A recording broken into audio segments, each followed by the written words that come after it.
Bonjour et bienvenue au www.techniquevocale.com. Moi, je suis Leslie Findlay, professeure de chant. Et le site web est en construction. Et à plat, je vous offre une petite introduction au point de base de technique vocale. C'est quoi exactement technique vocale? Parce qu'il y a deux types, d'après moi, de professeurs de chant. Il y a des professeurs qui enseignent comment la voix fonctionne, premièrement. Il y a d'autres professeurs qui enseignent le style. Et avec le style, tu apprends peu à peu un peu de technique vocale.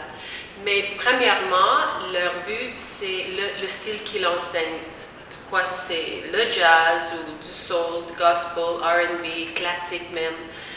Mais d'après moi, la manière que la voix fonctionne, c'est pareil dans tous les styles. C'est juste le niveau que tu le maîtrises, la technique vocale qui différencie les styles. Ça veut dire que dans le jazz, c'est pas nécessaire d'avoir la même technique vocale que dans le classique, mais la voix fonctionne de la même manière. On va couvrir 5 points pour l'introduction. Il y en a beaucoup d'autres, mais j'ai limité ça à 5. On va parler de la phonation, ça c'est la vibration des cordes vocales, le support, les deux ils marchent ensemble. D'après, on va parler le troisième, c'est la résonance. La résonance est très mal comprise dans le chant. Quatrièmement, on va parler de l'ancrage de la voix. L'ancrage de la voix garde la voix toujours à speech level. Tu vas voir sur le web, beaucoup de gens parlent de speech level singing. Speech level, c'est juste de garder ta voix où tu parles. Tu laisses la voix aller plus haut, mais ce n'est pas toi qui cherches les notes aiguës. Tu laisses la voix haut, mais tu restes où tu parles. Dernièrement, je veux parler de l'attaque vocale. L'attaque vocale, c'est l'initiation du son et c'est très important que tu maîtrises ça à garder la voix en bonne santé. C'est maîtrisé par le support et la phonation. Tu vois, tout est relié et il y en a beaucoup d'autres points, mais pour le moment, je vais garder ça, l'introduction, juste aux 5 points. Merci et bienvenue.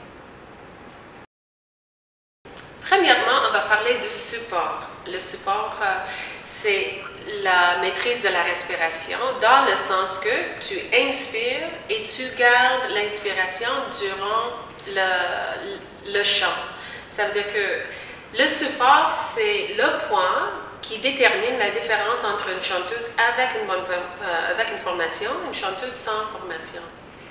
Je vais te montrer c'est quoi à chanter sans support, premièrement. Tu entends beaucoup d'air dans ma voix parce que la voix n'est pas supportée. Le support, ça provient de... Tu prends ton inspiration et tu le gardes.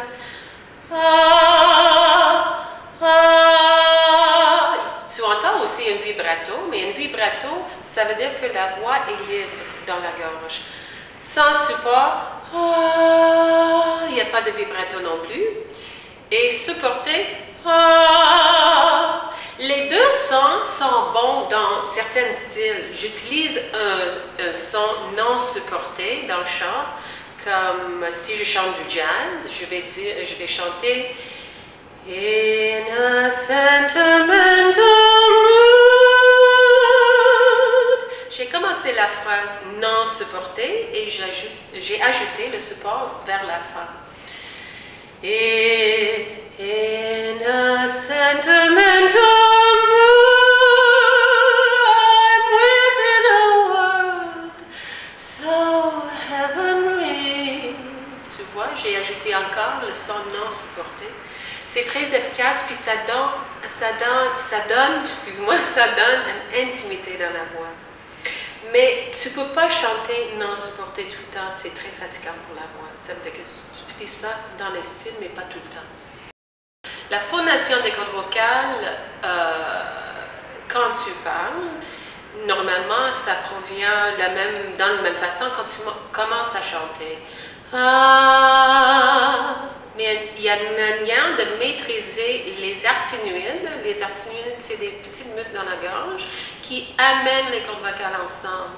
Ça veut dire qu'au lieu d'utiliser tous les cordes vocales pour la phonation, tu utilises juste une partie. Au lieu de ah, c'est ah, ah. Ça donne une focus de la voix. Avec la phonation, il y a trois façons de commencer ou d'initier la voix. On appelle ça une attaque. C'est un terme traditionnel. Je ne l'aime pas parce que ça donne une idée d'agressivité, mais ce n'est pas du tout le cas. Une attaque, c'est juste comment tu inities le son. Il y en a 3 types d'attaques. Tu as déjà entendu la première. C'est une attaque aspirée, ça veut dire avec beaucoup d'air dans la voix. Ah, ah. On l'utilise quand on chante un mot comme hôtel, ou mais pas hôtel en français, hotel in English. Hotel, how are you? Tu vois, l'H donne une aspiration au début de la phrase. L'autre attaque, c'est une attaque glottale. Tu utilises l'attaque glottale quand tu chantes un mot qui commence avec une voyelle comme I'm fine, how are you? C'est aspiré. I'm fine, au début, c'est une attaque glottale. On a besoin, mais il ne faut pas l'utiliser tout le temps quand tu n'as pas besoin parce que ça fatigue beaucoup la voix. Le glottal, ça se passe quand tu frappes les cordes vocales ensemble et c'est ça qui fatigue la voix. Tu peux apprendre comment faire l'attaque glottale très légèrement et c'est ça qui garde la voix encore en très bonne santé. Au lieu de tu fais OK, ça c'est la deuxième attaque glottale. Le troisième, c'est une attaque, il s'appelle une attaque légère ou une attaque coordonnée. C'est ni aspiré, ni glottale. Et tu peux le faire seulement quand tu as maîtrisé le support. Malheureusement, ça va tout ensemble. Ça veut dire que je commence le son très net. Ah, ah, ah. Il n'y a pas d'H, il n'y a pas de glottal. Ah, ah, ah. Le ton et l'air, la phonation et l'air commencent exactement à la même temps. Ça prend une coordination. Il y a des pédagogues de la technique vocale qui l'appellent une attaque coordonnée, mais ça paraît aussi vraiment beaucoup de support. On appelle ça toujours une attaque légère.